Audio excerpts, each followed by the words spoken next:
Hello friends, आज के session में हम लोग एक बार फिर से रेलवे एनटीपीसी का प्रैक्टिस सेट देखने जा रहे हैं।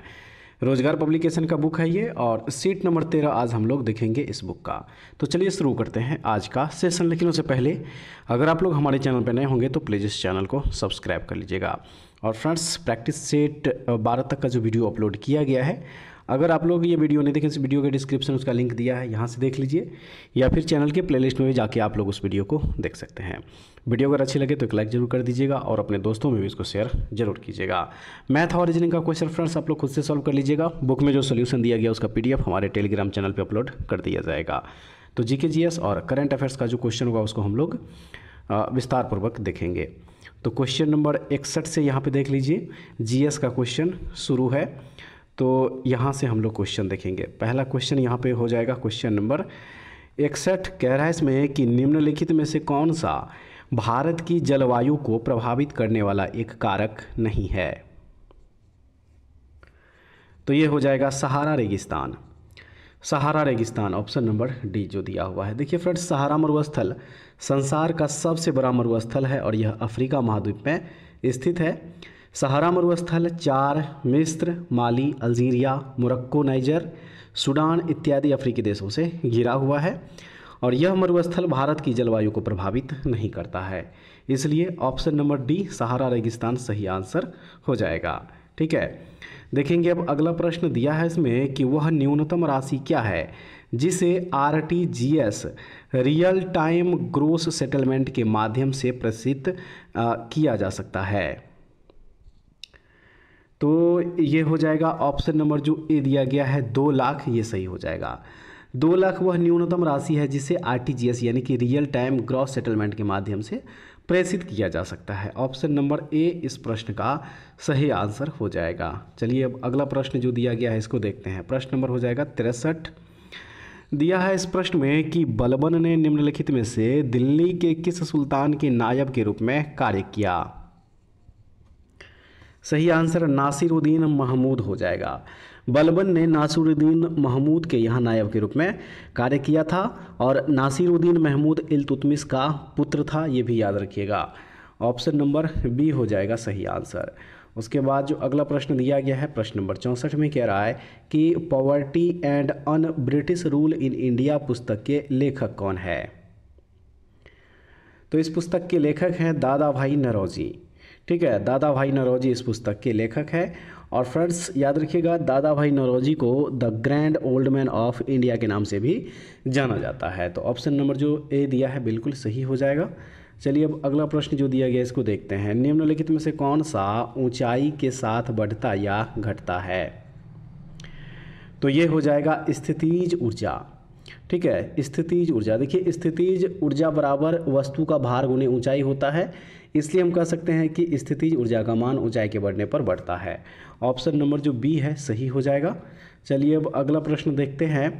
भारतीय रिजर्व बैंक ने अप्रैल 1947 तक खाली जगह दिया हुआ है के लिए केंद्रीय बैंक के रूप में काम किया है। तो ये हो जाएगा बर्मा के लिए। भारतीय रिजर्व बैंक ने अप्रैल 1947 तक बर्मा के लिए केंद्रीय बैंक के रूप में कार्य किया था। ऑप्शन नंबर डी हो जाएगा सही आंसर। उसके बाद दिया है कि निम्न में से कौन सा संक्षिप्त रूप REP का विस्तारित रूप है जो भारत के संविधान के पाठ में उपयोग किया जाता है। तो ये हो जाएगा रीपील्ड। ठीक है, REP का विस्तारित रूप होता है रीपील्ड यानी कि निरस्त। इसका प्रयोग मुख्यतः उन प्रावधानों के लिए इस्तेमाल करते हैं जो संशोधन प्रक्रिया आदि द्वारा हटाए जाते हैं। तो क्या हो जाएगा, ऑप्शन नंबर सी हो जाएगा इस प्रश्न का सही आंसर। खाली जगह है। उसके बाद कह रहा है कि एक पौधा है जो जंगल में उगता है और इसकी पत्तियों पर नुकीले रोम होते हैं जो गलती से छू जाने पर दर्द का कारण बनता है। तो ये है बिच्छू बूटी। बिच्छू बूटी एक पौधा है जो जंगल में उगता है और इसकी पत्तियों पर नुकीले रोम होते हैं जो गलती से छू जाने पर दर्द का कारण बनता है।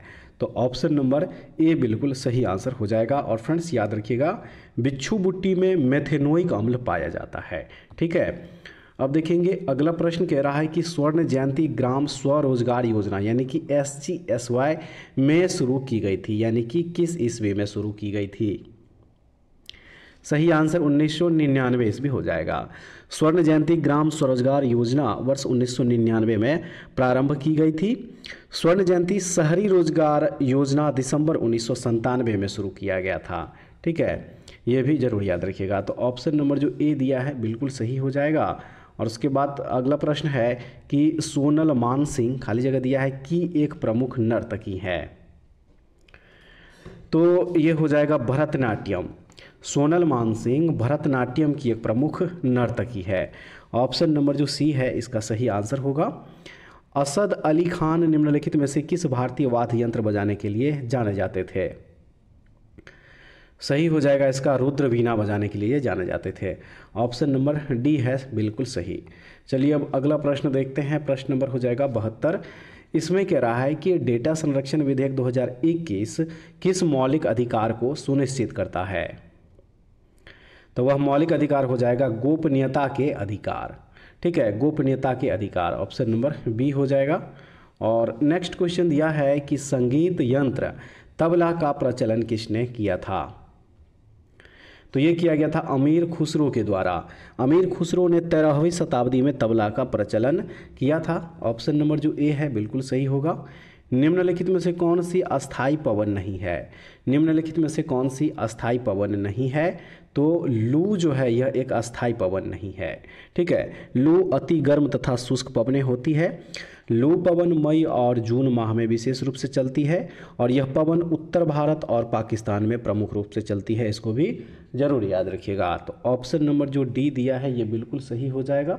चलिए अब अगला जो प्रश्न होगा अब उसको देखेंगे। कह रहा है इसमें कि वाढवन पत्तन जिसका शिलान्यास प्रधानमंत्री नरेंद्र मोदी ने 30 अगस्त 2024 को किया था, किस राज्य में निर्मित किया जाएगा?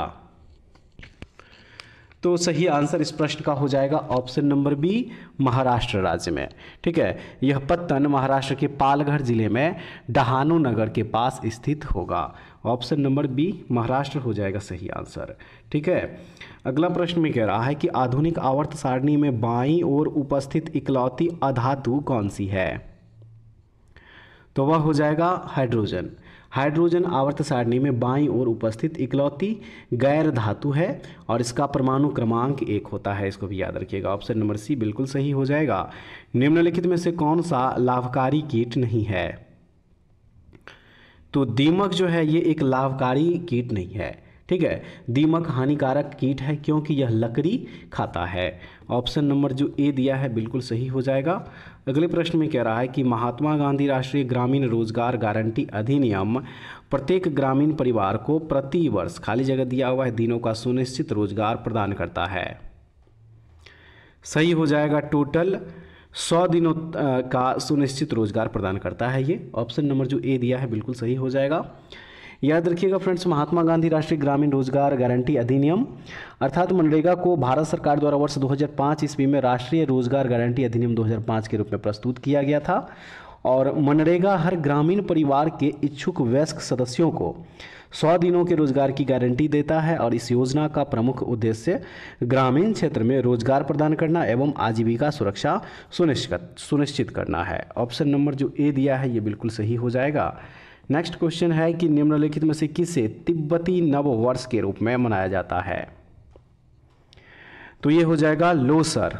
ठीक है, लोसर त्योहार को तिब्बती नव वर्ष के रूप में जाना जाता है। यह तिब्बती बौद्ध धर्म का त्यौहार है और यह त्यौहार मुख्य रूप से नेपाल, भूटान, तिब्बत तथा भारत में सिक्किम, लद्दाख एवं अरुणाचल प्रदेश में मनाया जाता है। तो लोसर ऑप्शन नंबर बी बिल्कुल सही आंसर होगा।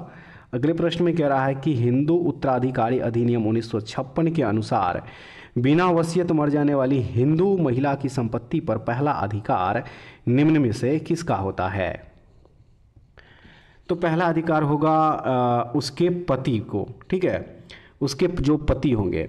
हिंदू उत्तराधिकारी अधिनियम 1956 के अनुसार बिना वसीयत मर जाने वाली हिंदू महिला की संपत्ति पर पहला अधिकार उसके पति का होता है और यदि पति जीवित नहीं है तो वह संपत्ति उसके बच्चों या कानूनी तौर पर उसके अन्य वारिसों में बांट दी जाती है। तो ऑप्शन नंबर सी हो जाएगा इस प्रश्न का सही आंसर। ठीक है, चलिए अब अगला जो प्रश्न दिया गया है इसको देख लीजिए। प्रश्न नंबर हो जाएगा 81। इसमें दिया है 1 जूल बराबर कितना होता है? 1 जूल बराबर कितना होता है? तो 1 जूल बराबर हो जाएगा 1 न्यूटन गुने 1 मीटर। ऑप्शन नंबर बी होगा। प्रश्न नंबर 82 में दिया है, खाली जगह है, कह रहा है कि गुजरात या राजस्थान की एक वस्त्र कला है। तो ये हो जाएगा बंधनी। बंधनी गुजरात या फिर और भी बोल सकते हैं, गुजरात और राजस्थान की एक वस्त्र कला है बंधनी। ऑप्शन नंबर सी हो जाएगा इस प्रश्न का सही आंसर।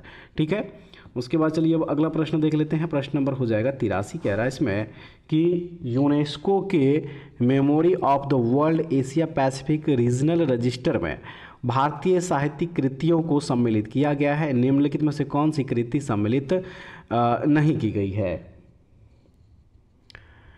तो ये हो जाएगा वाल्मीकि रामायण।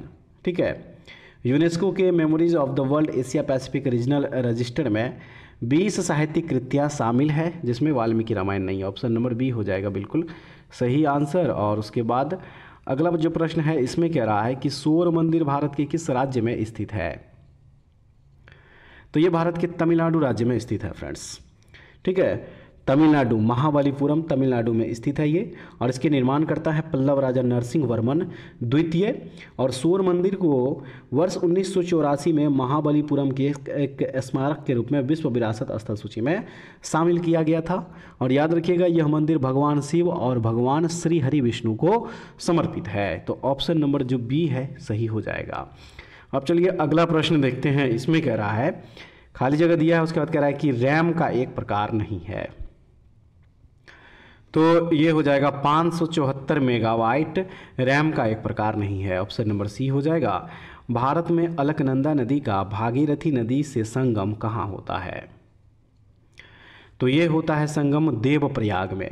भागीरथी नदी का उद्गम स्थल उत्तराखंड के उत्तरकाशी जिले में स्थित गंगोत्री हिमनद है, और अलकनंदा नदी का भागीरथी नदी से संगम देवप्रयाग में होता है। तो ऑप्शन नंबर सी हो जाएगा इस प्रश्न का सही आंसर। ऑक्सीजन के 0.3 मोल का द्रव्यमान क्या होगा? तो इसका द्रव्यमान हो जाएगा 9.6 ग्राम। ऑप्शन नंबर जो बी दिया हुआ है। और प्रश्न नंबर 88 में कह रहा है कि किस देश के अधिकारियों ने भारतीयों को ले जा रहे जहाज कामागाटा मारू को प्रवेश देने से इनकार किया था? तो ये हो जाएगा कनाडा। ठीक है, कनाडा। ऑप्शन नंबर सी इस प्रश्न का सही आंसर हो जाएगा। अब चलिए अगला प्रश्न देख लेते हैं। कह रहा है इसमें कि काली टाइगर रिजर्व निम्नलिखित में से किस राज्य में स्थित है? तो ये कर्नाटक राज्य में स्थित है फ्रेंड्स, याद रखिएगा। ऑप्शन नंबर जो बी है सही आंसर इसका हो जाएगा। काली टाइगर रिजर्व कर्नाटक के उत्तर कन्नड़ जिले में स्थित है। ठीक है, नेक्स्ट क्वेश्चन नंबर 90 में दिया है कि इनमें से कौन सी नोबेल गैस नहीं है? तो हाइड्रोजन जो है ये एक नोबेल गैस नहीं है, बाकी रेडॉन, जेनॉन, क्रिप्टॉन ये सब के सब क्या है? नोबेल गैस है। तो ऑप्शन नंबर जो डी है ये बिल्कुल सही हो जाएगा। और चलिए अब अगला प्रश्न देखते हैं फ्रेंड्स। कह रहा है इसमें कि आयोडीन, खाली जगह दिया हुआ है, के संश्लेषण के लिए आवश्यक, यानी कि किसके संश्लेषण के लिए आवश्यक है? सही हो जाएगा थायरॉक्सिन। आयोडीन थायराइड ग्रंथि में थायरॉक्सिन के संश्लेषण को नियंत्रित करता है। तो ऑप्शन नंबर डी हो जाएगा बिल्कुल सही। और अगला प्रश्न में कह रहा है कि अंतर्राष्ट्रीय ओजोन परत संरक्षण दिवस को मनाया जाता है, यानी कि कब मनाया जाता है अंतर्राष्ट्रीय ओजोन परत संरक्षण दिवस? तो ये मनाया जाता है 16 सितंबर को। ऑप्शन नंबर ए हो जाएगा। Cost of living city ranking 2024 के अनुसार दुनिया का सबसे सस्ता शहर कौन सा है? सही हो जाएगा अंबुजा। ठीक है, अंबुजा जो है ये सबसे सस्ता शहर। ऑप्शन नंबर बी होगा बिल्कुल सही आंसर। प्रश्न नंबर 94 में दिया है कि भूटान का राष्ट्रीय खेल क्या है? भूटान का राष्ट्रीय खेल क्या है? सही आंसर इसका तीरंदाजी हो जाएगा। भूटान का राष्ट्रीय खेल क्या है? तीरंदाजी, जो कि ऑप्शन नंबर ए में सही आंसर दिया गया है। और उसके बाद चलिए अब अगला प्रश्न देखते हैं। प्रश्न नंबर 95 में दिया है कि जम्मू और कश्मीर पुनर्गठन संशोधन विधेयक 2021 को, खाली जगह दिया हुआ है, को राज्यसभा में पेश किया गया था? तो ये 4 फरवरी 2021 को राज्यसभा में पेश किया गया था फ्रेंड्स, याद रखिएगा। ऑप्शन नंबर जो बी है ये बिल्कुल सही हो जाएगा। कांग्रेस तथा मुस्लिम लीग के मध्य किस अधिवेशन में ब्रिटिश शासन के विरुद्ध एक संयुक्त मोर्चा बनाने के लिए सहमति बनी थी? तो ये हो जाएगा लखनऊ अधिवेशन। ठीक है, लखनऊ अधिवेशन, ऑप्शन नंबर बी बिल्कुल सही हो जाएगा। अगला प्रश्न है आर्द्र शीतोष्ण उष्ण माफ़ कीजिएगा, आर्द्र शीतोष्ण कटिबंधीय प्रकार के वन, खाली जगह दिया है, मीटर की ऊंचाई के बीच पाई जाती है, यानी कि कितने मीटर की ऊंचाई के बीच पाई जाती है। तो ऑप्शन चलिए पहले देख लीजिए। ऑप्शन दिया गया है 4 ऑप्शन, और इसका जो सही आंसर है वह है ऑप्शन नंबर डी, 1000 से 2000 मीटर ऊंचाई के बीच में। ठीक है, उसके बाद जो नेक्स्ट क्वेश्चन दिया है इसमें कह रहा है कि कौन सा विटामिन रक्त का थक्का जमने के लिए आवश्यक प्रोटीन और कैल्शियम को सक्रिय करता है, वह कौन सा विटामिन है। तो वह विटामिन है विटामिन के, ऑप्शन नंबर बी हो जाएगा। और नेक्स्ट क्वेश्चन है कि 40 सेंटीमीटर फोकस दूरी वाले उत्तल लेंस की क्षमता क्या होगी डायोप्टर में। सही हो जाएगा 2.5 डायोप्टर, यानी कि ऑप्शन नंबर डी होगा। और उसके बाद लास्ट क्वेश्चन में कह रहा है कि सुश्रुत जयंती किस तिथि को मनाई जाती है। सुश्रुत जयंती किस तिथि को मनाई जाती है, तो याद रखिएगा ये 15 जुलाई को मनाई जाती है, हो जाएगा ऑप्शन नंबर डी बिल्कुल सही आंसर। तो फ्रेंड्स उम्मीद करते हैं आज का सेशन भी आप लोगों के लिए काफ़ी यूजफुल होगा। ज़रूर देखिएगा फ्रेंड्स इस सेशन को, और उसके बाद कमेंट्स में बताइएगा कि आप लोग इसमें से टोटल कितना क्वेश्चन सही कर पाए हैं और क्वेश्चन का लेवल आप लोगों को कैसा लगा। तो ऐसे ही वीडियो के लिए हमारे चैनल से जुड़े रहिए। नेक्स्ट वीडियो में दोबारा फिर से मिलते हैं, तब तक के लिए जय हिंद।